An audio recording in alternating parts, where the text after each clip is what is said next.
ओम नमो भगवते वासुदेवाय नमः। हिंदू धर्म में एकादशी का व्रत महत्वपूर्ण स्थान रखता है। प्रत्येक वर्ष 24 एकादशियां होती हैं। जब अधिक मास या मलमास आता है तब इनकी संख्या बढ़कर 26 हो जाती है। आषाढ़ माह के शुक्ल पक्ष की एकादशी को देवशयनी एकादशी कहा जाता है। इसी दिन से चतुर्मास का आरंभ माना जाता है। इस दिन से भगवान श्री हरि विष्णु क्षीर सागर में शयन करते हैं और फिर लगभग 4 माह बाद उन्हें उठाया जाता है। उस दिन को देव उठनी एकादशी कहा जाता है। इस बीच के अंतराल को ही चतुर्मास कहा गया है। इस दौरान कोई मांगलिक कार्य भी नहीं किए जाते।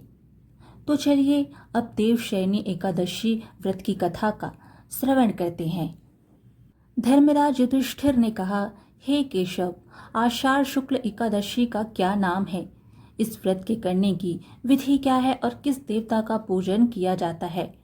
श्री कृष्ण कहने लगे कि हे युधिष्ठिर, जिस कथा को ब्रह्मा जी ने नारद जी से कहा था वही मैं तुमसे कहता हूँ।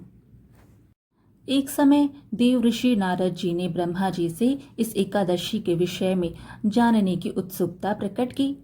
तब ब्रह्मा जी ने उन्हें बताया, सतयुग में मांधाता नामक एक चक्रवर्ती सम्राट राज्य करते थे। उनके राज्य में प्रजा बहुत सुखी थी, किंतु भविष्य में क्या हो जाए यह कोई नहीं जानता।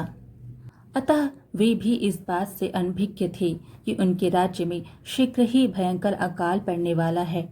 उनके राज्य में पूरे 3 वर्ष तक वर्षा न होने के कारण भयंकर अकाल पड़ा। इस दुर्भिक्ष यानी कि अकाल से चारों ओर त्राही त्राही मच गई। धर्म पक्ष के यज्ञ, हवन, पिंडदान, कथाव्रत आदि में कमी हो गई। जब मुसीबत पड़ी हो तो धार्मिक कार्यों में प्राणी की रुचि कहाँ रह जाती है। प्रजा ने राजा के पास जाकर अपनी वेदना की दुहाई दी। राजा तो इस स्थिति में को लेकर पहले से ही दुखी थे। वे सोचने लगे कि आखिर मैंने ऐसा कौन सा पाप कर्म किया है जिसका दंड मुझे इस रूप में मिल रहा है। फिर इस कष्ट से मुक्ति पाने का कोई साधन करने के उद्देश्य से राजा सेना को लेकर जंगल की ओर चल दिए। वहां विचरण करते करते एक दिन वे ब्रह्मा जी के पुत्र अंगिरा ऋषि के आश्रम में पहुंचे और उन्हें साष्टांग प्रणाम किया। ऋषिवर ने आशीर्वचनोपरांत कुशल क्षेम पूछा। फिर जंगल में विचरने व अपने आश्रम में आने का प्रयोजन जानना चाहा।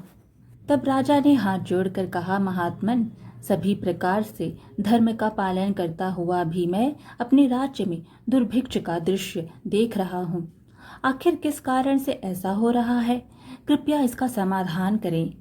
यह सुनकर महर्षि अंगिरा ने कहा, हे राजन, सब युगों से उत्तम यह सतयुग है। इसमें छोटे से पाप का भी बड़ा भयंकर दंड मिलता है। इसमें धर्म अपने चारों चरणों में व्याप्त रहता है।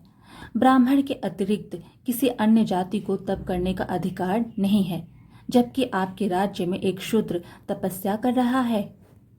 यही कारण है कि आपके राज्य में वर्षा नहीं हो रही है। जब तक वह काल को प्राप्त नहीं होगा तब तक यह दुर्भिक्ष शांत नहीं होगा। दुर्भिक्ष की शांति उसे मारने से ही संभव है। किंतु राजा का हृदय एक निरपराध शूद्र तपस्वी का शमन करने को तैयार नहीं हुआ। उन्होंने कहा, हे देव, मैं उस निरपराध को मार दूं, यह बात मेरा मन स्वीकार नहीं कर रहा है। कृपया करके आप कोई और उपाय बताएं। महर्षि अंगिरा ने बताया, आषाढ़ माह के शुक्ल पक्ष की एकादशी का व्रत करें। इस व्रत के प्रभाव से अवश्य ही वर्षा होगी। राजा अपने राज्य की राजधानी लौट आए और चारों वर्णों सहित देवशयनी एकादशी का विधि पूर्वक व्रत किया। व्रत के प्रभाव से उनके राज्य में मूसलाधार वर्षा हुई और पूरा राज्य धन धान्य से परिपूर्ण हो गया। अतः इस मास की एकादशी का व्रत सब मनुष्यों को करना चाहिए। यह व्रत इस लोक में भोग और परलोक में मुक्ति को देने वाला है।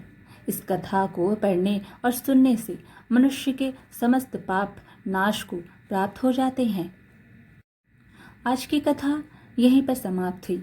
फिर मिलेंगे एक और धार्मिक कथा के साथ।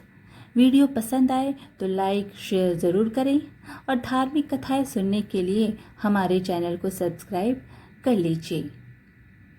धन्यवाद।